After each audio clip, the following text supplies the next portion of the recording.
First, don't try this at home. Flying a drone in high winds can be really dangerous. So I know people are going to do it anyway, and I'm going to try to teach you how to do it as safely as possible. But anytime there's wind, it's really increasing the chances that you will wreck your drone and maybe even hurt somebody. First thing you want to do is look up the max speed of your drone. You can generally check out the manufacturer's specs to find that, but know that that's not always true. In particular, the DJI Inspire 2 is software limited to, I think, 55 miles an hour, somewhere around there. And even if it could go faster, the software won't let it. The reason you want to know the max speed of the drone is the speed of the drone is always relative to airspeed once you lift off. So if you are flying your drone in 30-mile-an-hour winds, it's going to be tilted like this into the wind if you're going upwind. And if your drone is only capable of 30 miles an hour, then it won't be able to head upwind at all. And if your drone is only capable of 25 miles an hour, it's going to be heading backwards 5 miles an hour, even if you're flying at top speed. A lot of people lose their drones this way. What will happen is they'll fly downwind and then they'll turn around and try to get back to themselves, and their drone just can't make it. It'll be hovering in place using its GPS, but flying like this into the wind, and that means it's going to be burning just as many batteries as if it were flying at the current wind speed, even when it's just hovering, which means you're going to run out of batteries really quickly when flying upwind, but it's going to be using less batteries when it's flying downwind. That's important to know, because if you fly downwind first and you burn up half your batteries and you think the other half is going to be able to get your drone home, it's not. As soon as you get above tree level or around buildings, the wind speed can greatly increase.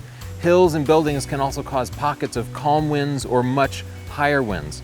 Winds can be gusty too, like they are today. So even though you might be able to fly when there's not a gust, you might find your drone flying away from you every time there is a gust of wind. Some drones, in particular, all the DJI drones, come in P mode, which does not enable the top speeds. In other words, if you're limited to 15 miles an hour in P mode, even though your drone has a max speed of 45 miles an hour like this Phantom, you won't even be able to fight winds that are over that limited speed. Be able to put your drone into sport mode.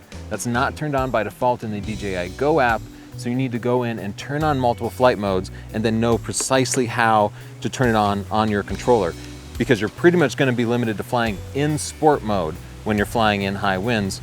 Otherwise, your drone will just fly away. When you take off and land, take off in an area that has the wind blocked. So maybe next to a building or a car where it's kind of in the shadow of the wind, because if you try to take off in heavy winds, the drone will just tip over. As it's starting to take off, it'll lift a little bit off the ground, it'll lose that friction from the ground, and again, it'll tip over and crash. You'll have the same problem landing. So you need a big open area that's blocked from the wind in order to land it safely. If you know the wind speed, you can roughly calculate the maximum speed of your drone when flying upwind or downwind.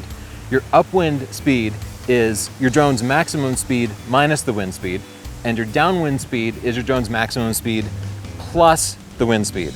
That means if you're trying to set some sort of drone speed record, take it out on a windy day and fly it downwind, but know that you're probably not going to be able to get your drone back after that. So when you do take off, always fly upwind. And if your drone can't fight that wind, especially if you get to higher altitudes, then you need to come down right away and land it.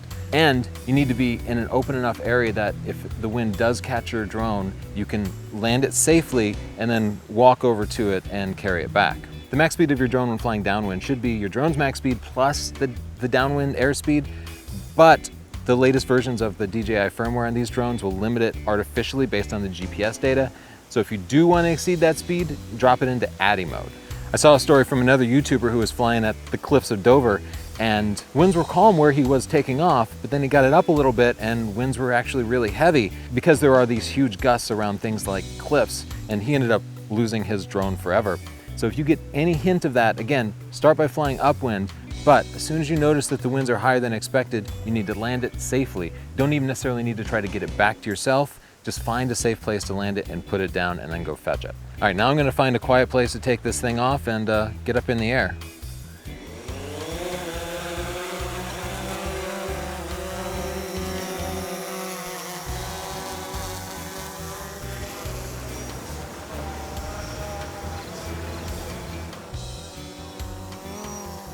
Another thing to note is when you're flying upwind, you're definitely going to get the props in the frame unless you have a big old Inspire.